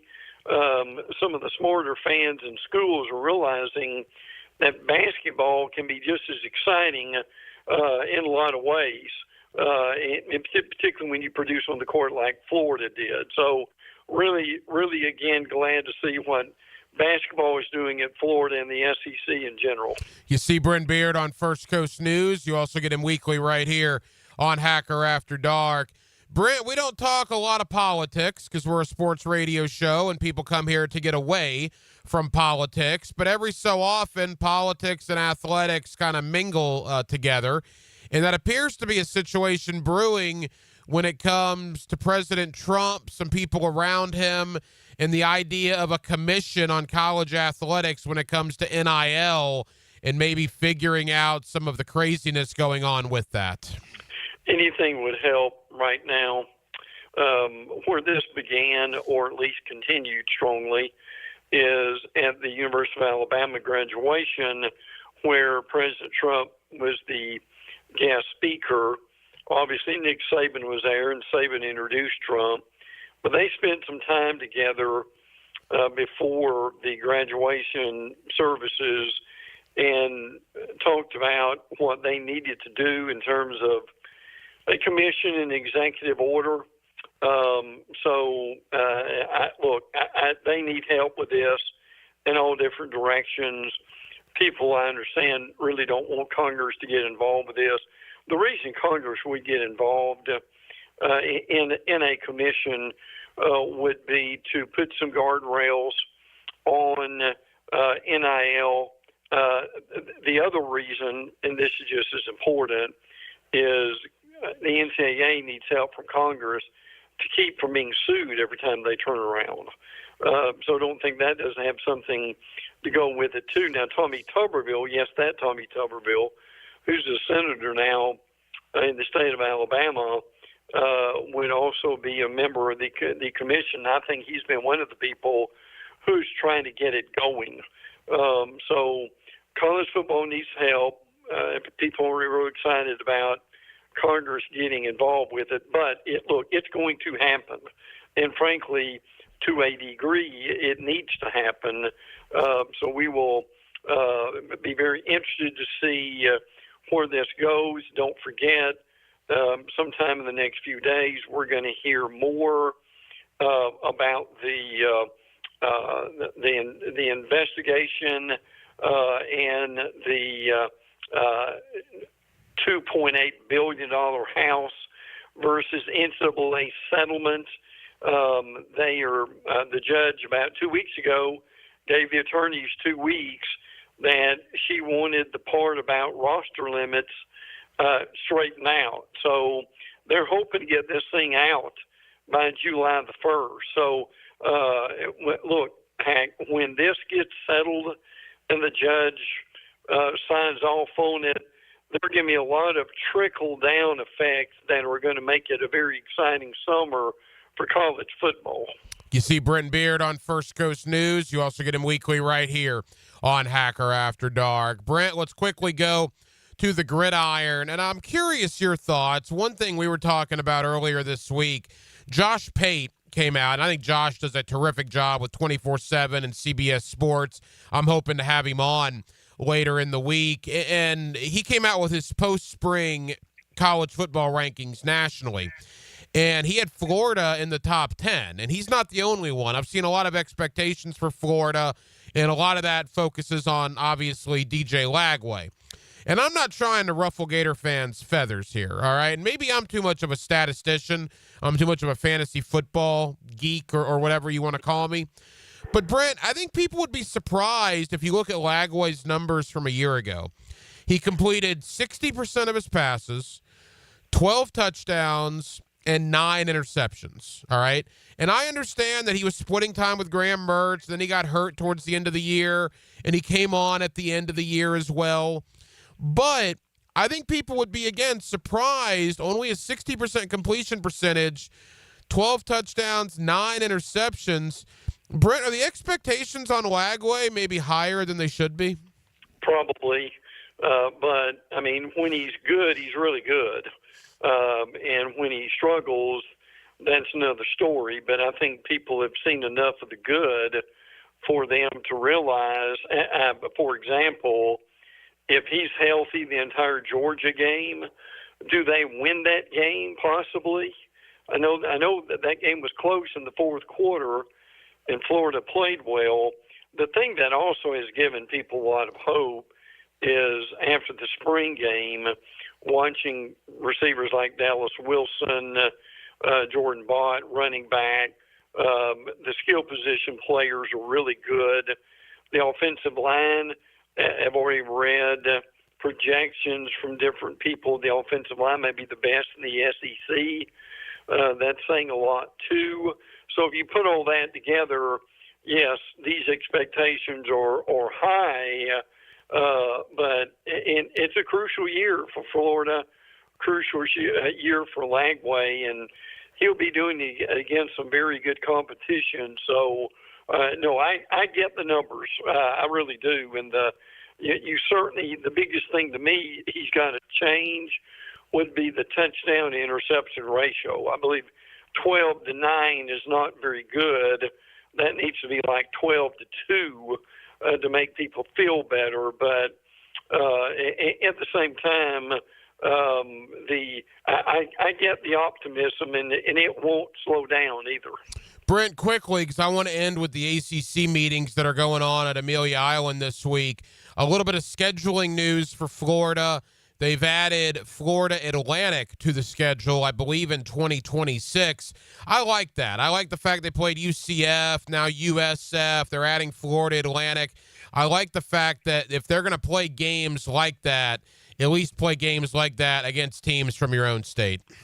Well, agreed. And see, these are the teams people have wanted Florida to play in their spring game. If we can ever get over that, and if I think we will, if we will move the transfer portal out of April and have spring games come back. No, I'm with you. It's good for the state, no question about that. And also, along with that, Florida is going to be playing Mississippi State and for homecoming, and unfortunately, State is really in a difficult state, if we can use that pun, intended for them. So they're struggling greatly. I still think Jeff Levy's a good coach, and he'll get it together. But there probably will be a lot of schools having Mississippi State as homecoming this year. Yeah, October 18th, Florida hosting Mississippi State for homecoming here in 2025. All right, Brent, leave us with this. The ACC meetings are going on up at Amelia Island. XL Primetime has been out there this week talking to some ACC coaches. What are the big storylines coming into the Atlantic Coast Conference in these meetings up at Amelia Island? Yeah, they're ramping up, but still some big things coming out of the for us on the field. You mentioned Josh Pate a few minutes ago. He's got Clemson as his number one team, and again, look, everybody's got a top 25 right now, and it gives us something to talk about. And I get that. Cape Klubnik comes back. Guys like defensive lineman T.J. Parker and Peter Woods. They've also got Tom Allen as defense coordinator, one of the best defense coordinators in the nation. So I can see why there's a lot of excitement for them. But the thing everybody wants to talk about with the ACC is the future. Obviously, the new contract starting next year from 2026 to 2031 will hold the league together. I still think probably Clemson and FSU lead the league after 2031. But that's what people want to talk about, frankly, in the league, and I get it as much as anything else. Yeah, and look, I mean, you look at the ACC coming into this year, there's expectations for Clemson. I think Miami certainly has expectations with Carson Beck, and Florida State turn it around. But then, you know, Duke, Wake Forest, NC State, Virginia Tech, Boston College. I mean, Brent, it's not looking great, right, for the Atlantic Coast Conference.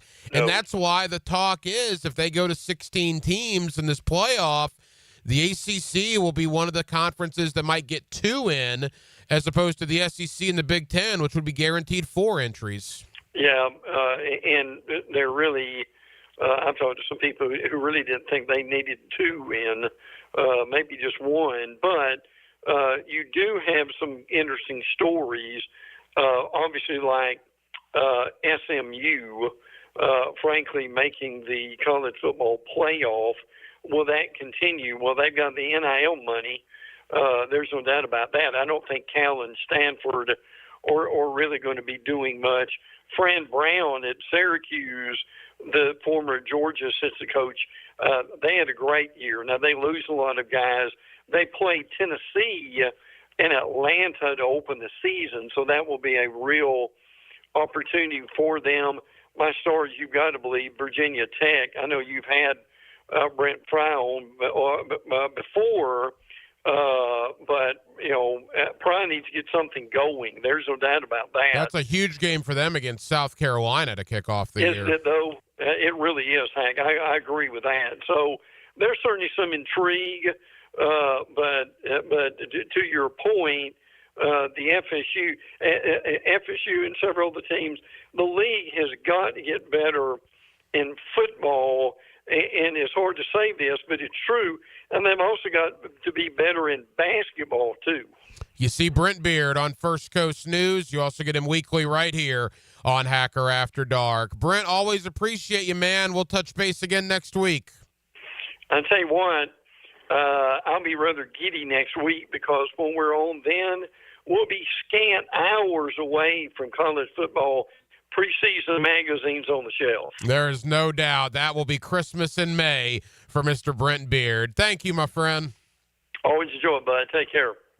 And thank you to my buddy Brent Beard. You see him locally on First Coast News. You also get him weekly here on Hacker After Dark. Is talking about the Todd Golden contract extension from a week and a half ago. Obviously talking as well about the world of college football. We actually hit the 100-day mark yesterday. We are now inside of 100 days until the 2025 college football season, and we certainly appreciate Brent Beard for joining us here tonight. We talked a lot about college football, but obviously we never went too far away from the Jacksonville Jaguars. They're back on the field for OTAs beginning next week. I'll be down at the Miller Electric Center next Monday. I'm scheduled to talk with new Jaguar safety Eric Murray.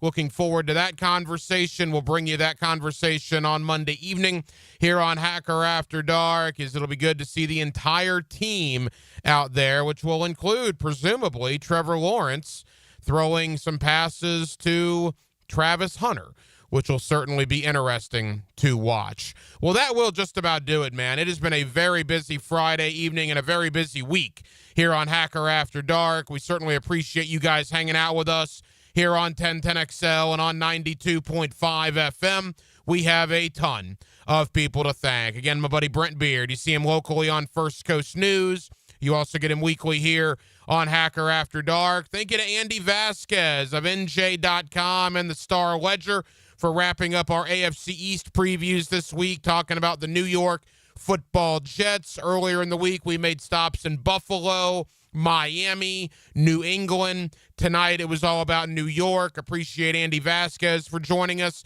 AFC East is in the books. Next week, it'll be the NFC East as we will make stops in Dallas, in Washington, in Philadelphia, and with the New York Football Giants. Also, thank you to Jordan DeLugo of Generation Jaguar and Josh Edwards of CBSSports.com, both who joined us here in hour number one.